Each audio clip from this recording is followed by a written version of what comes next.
Good morning. Hope everybody had a wonderful holiday. This is the regularly scheduled meeting of the Ways and Means Committee, and I'm joined by Council Vice President Glidden, Council Members Palmisano and Yang. I think we're expecting Councilmember Johnson promptly. We have a number of items on our consent agenda, which I think I'd like to just, there we are, joined by Councilmember Bender and Johnson. We're going to begin with the consent agenda, and then we'll get to the public hearing, which is on our Ethics Board appointments. So we'll hear from that in a few moments. There's also a receive and file item, which I'll encourage colleagues to review. It's the Minneapolis Telecommunications Network Annual Financial Audit Report. So I'm going to move to receive and file that at the same time as we talk about the consent agenda. The first item on the consent agenda is from the City Attorney's Office. This represents 3 different legal settlements. The City Clerk's Office is bringing forward the Professional Codification Services Contract, execution of a contract with Municipal Code Corporation, and then as well as authorizing an increase to the contract with Top Talent and Doherty Staffing for temporary staffing services contracts. Convention Center brings forward an increase to the contract with Messenger Construction for the restroom, locker room renovation contract. Community Planning and Economic Development Department brings forward an item authorizing agreement with Hennepin County to provide the city's contribution for multi-jurisdictional coordination of land use planning on the Penn Avenue North Corridor planning activities. Finance and Property Services Department brings forward the Public Service Center partial re-roofing bid with accepting the low bid with Mint Roofing, as well as the execution of amendment to number 2 with MnDOT for the MnDOT lease agreement for rental of I-94 underbridge parking lots. Also execution of an agreement with Hennepin County and Hennepin Healthcare Systems, allowing the county to use city facilities during public health or medical emergencies for a period of 5 years. Also an execution of a contract for a cell tower lease. Elected officials acknowledge the findings of the city engineer and finance officer that land is not needed for municipal operations. This is at 40th and France for excess property and method of sale. Fire station number 27 driveway easement agreement. Those are brought forward by Finance and Property Services. Human Resources has an increase of contract with Employee Strategies in the amount of $219,350 for a revised total of up to $500,000 to complete the design of the leadership development contract. The Executive Committee brings forward the newly appointed position of the Assistant Director of Treasury. Authorized that position and its scale and rates. Approving the proposed position and recommending the salary schedule. There's also a labor negotiation. It's a tentative agreement with the city and the Public Works Engineers Association. From the Community Development Regulatory Services Committee, we have a number of items related to the Broadway Flats Tax Increment Financing Plan for 2220 West Broadway. The 50th and France Tax Increment Financing Plan, that's modification. The Convention Center Hotel Parking Ramp Lease Project. The 2014 Housing Revenue Entitlement Bond carry forward. This authorizes the carry forward of $48 million plus of the 2014 tax-exempt multifamily housing entitlement revenue bonds for multifamily housing programs, and the decertification of 2 tax increment financing districts and 1 hazardous substance subdistrict, as well as the neighborhood stabilization program for authorizing NSP amendment to the amended restated grant agreement with NSP1 in the city of Minneapolis and the Minnesota Housing Finance Agency, as well as ratification of the NSP amended and restated grant agreement for NSP1, and authorizes the finance officer to execute an acknowledgement of receipt of each of the disbursements of the reallocated funds. We also have the approving of the amendment to the contract with the Chandler Group for the executive search services. The Health, Energy, and Community Engagement Committee brings forward the authorization, negotiation of a contract with Wilder Research for the Minneapolis Residents Survey. Public Safety, Civil Rights, and Emergency Management Committee brings forward the Minnesota Board of Firefighter Training and Education training reimbursement. Execution of a 3-year contract with Lifetime Fitness for health club memberships.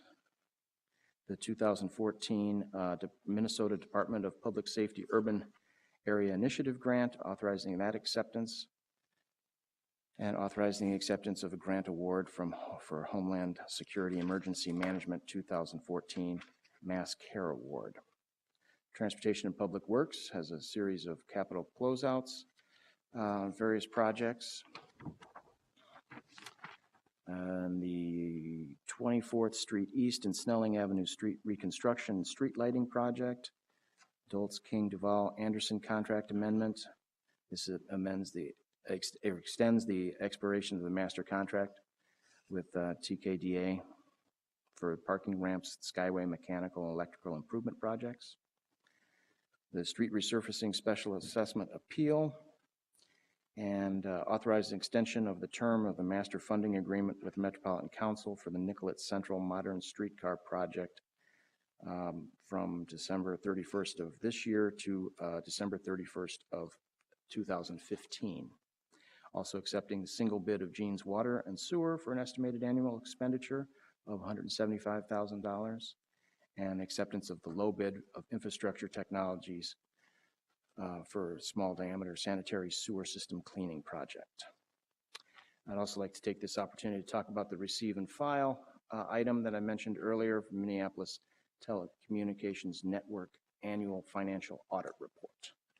That concludes those consent items as well as the receive and file item. Councilmember Palmisano and Councilmember Yang first. I have a question on number 11. I don't know that it needs to be removed from the consent agenda, though. I think we can probably discuss it pretty quickly. Super. My question is, I think for Mr. Carpenter, I appreciate what it says in the agenda, that this is just the first step in sale of this land. What I'm asking about is the very last 2 sentences in the RCA, because I've been part of this discussion. This part of the property is directly adjacent to the corner of Southwest Minneapolis, and I've been hearing from a lot of residents accordingly. You say in the RCA, Mr. Carpenter, that assuming an offer is forthcoming that reflects fair market value, staff anticipates returning to council for a public hearing and formal approval to proceed. I'm wondering, does this come then before Ways and Means or TPW? Mr. Carpenter, the question obviously is about what committee the public hearing for the land sale would be in.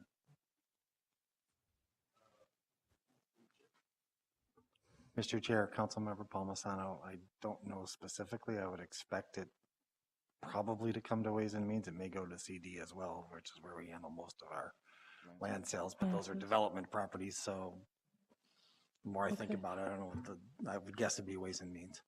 Thank you. And then the second part of this is the last sentence when it says staff anticipates placing the property for sale on the open market. Does this necessarily lock us into or preclude us from formally offering this property to the Park District? Because while we've had a number of those informal discussions and I've seen zero interest whatsoever, I have been lobbied and brought forth that this is something we should indeed offer out to them. Mr. Chair, Councilmember Palmisano, no, I don't think it precludes any option. Okay, thank you. That's all. Good, thank you. Councilmember Yang, you had a question. Thank you, Mr. Chair. I just have a clarifying question for item number 14, if that's okay. Sure. It's with regards to the newly appointed position of Assistant Director of Treasury, and since the Finance Director is here, Mr. Carpenter, can you just tell me, I guess, why we're moving towards, I guess, an appointed position on this position, and what's the justification for this position? Mr. Chair, Councilmember Yang, this is a reclassification of an existing position that's a non-represented position that's the manager of Treasury Operations. The current incumbent, Ray Morales, is retiring after 37 or 8 years of service to the city next week, I think. And as part of that, part of his retirement, the Treasury Director, Mr. Plant, has restructured his department and will be folding some additional units underneath this position, which then we work through the HR process to have it become an appointed position as the Assistant Director, who will now oversee, in addition to utility billing and city receivables, it will also oversee accounts payable, for example. So it's the normal process of position evolution run through the HR process.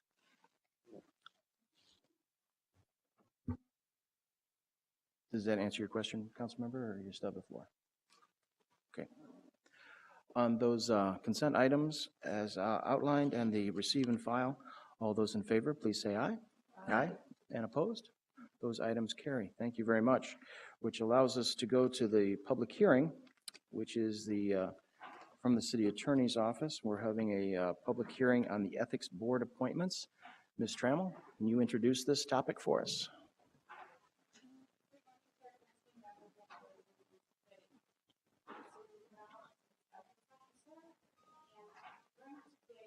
To you a matter for hearing, public hearing related to the appointment of members for the Ethical Practices Board.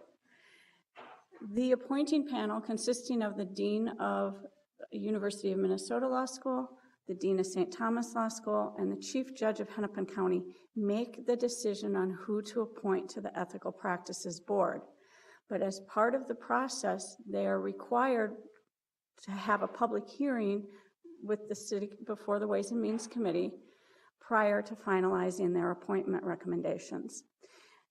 The comments that are received today from the public hearing, as well as any comments that I receive prior to December 5th, will be forwarded to the appointing panel for their recommendation or for their consideration. You may also contact them directly. I believe that in the information provided to the city council members, the packet for the appointees, it contained contact information, so you can contact them directly if you have comments as well. They are making 2 appointments today. The first is the reappointment of Walter Bauk. Mr. Bauk has served for a 3-year term, and they're reappointing him for a 2nd-year term. He anticipated trying to be here today, but he also serves as a conciliation court judge, and he is currently presiding, and he was going to try to get a recess if he could, but I don't think that has worked because I haven't seen him. The second appointee is a new appointment. Her name is Cassandra Ward Brown, and the appointing panel is recommending that she be appointed for a 3-year term. She's present here today, and I've asked her to make a few comments. Good. Let me do this then, if I could. I'd like to open the public hearing, and as part of that process, Ms. Brown, if you'd like to join us, feel free to make your remarks.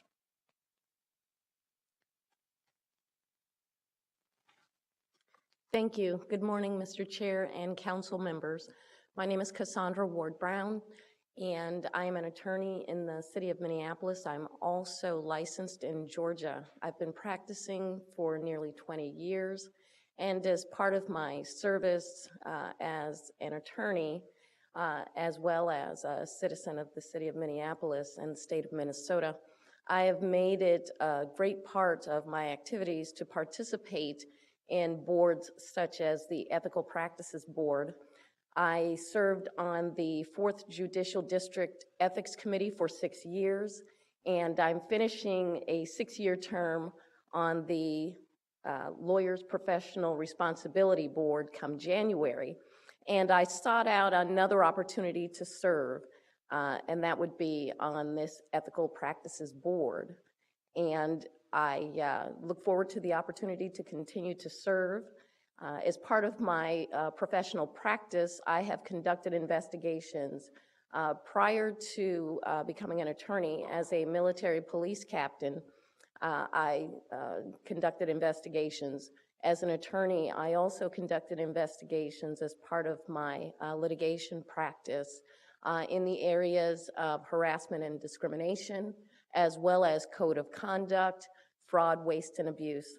So I think that my past experience and activities make me prepared for this opportunity, and I look forward to continuing to serve. Thank you. Thank you very much for your remarks. Are there any questions of staff or Ms. Brown from council members? We're still in a public hearing. I just wanted to give that opportunity. Thank you very much. Thank you. Let's continue the public hearing. Is there anyone else to speak? Anyone? Anyone? So I'll close the public hearing, and I'm happy to move the reappointment of Mr. Bach and the new appointment of Ms. Brown. Questions, comments from council members? Vice President Glidden, please. Thanks, Mr. Chair. I just wanted to personally thank Ms. Brown for taking her time to come and introduce herself to us, and also for being willing to serve on this board. It's an important board to us at the city, and just really want to thank you for giving of your time, as well to our reappointment. So I think we're very fortunate to have such high caliber people being willing to serve on this board. And so thank you, Mr. Chair, for the motion. Thank you. All right. Councilmember Yang. Thank you, Mr. Chair. I just wanted to point this out that Ms. Ward Brown is actually from Ward 5, and so it's really important to point out that, you know, I think sometimes people talk about how Ward 5 is lacking in terms of people who might want to serve on different boards and commissions and those sorts of things, and here she is. And so I'm very happy about that. Thank you for applying, and thank you for hopefully serving. Terrific. Seeing no further questions, Mr. Hamel, you had a closing thought? Yes, Chair Quincy. You don't make a motion today? I don't. You do not. We only hold the public hearing, and I forward comments to the appointing panel. So Yeah, the there's no appointing action panel. that needs to be taken. Of course. This happens every year, so Happens no every year. worries. The silly chair thinks they have power. Yeah. It's ridiculous. So there's no action that needs to be taken today. I other appreciate than that. So we've closed the public hearing and taken the action that we're required to take. And please forward those comments and to the appointing board. We appreciate you very much bringing this forward. Thank you, Ms. Brown. Seeing no further business on our agenda, this committee stands adjourned, and we look forward to starting our markup process at 1 o'clock with the expanded subcommittee of the Budget Committee. Thank you very much.